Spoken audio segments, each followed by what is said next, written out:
এবার নিয়ে নেবো, দেখো লাল লাল মাংসের ঝোল, কি সুন্দর হয়েছে না,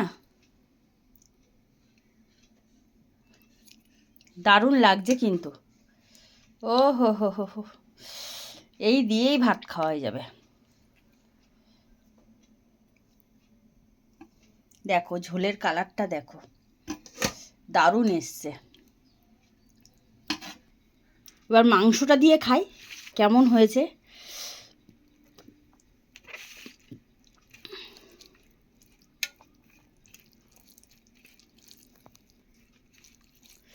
কালারটা যত সুন্দর এসছে, খেতে কিন্তু টেস্ট হয়েছে জানো তো।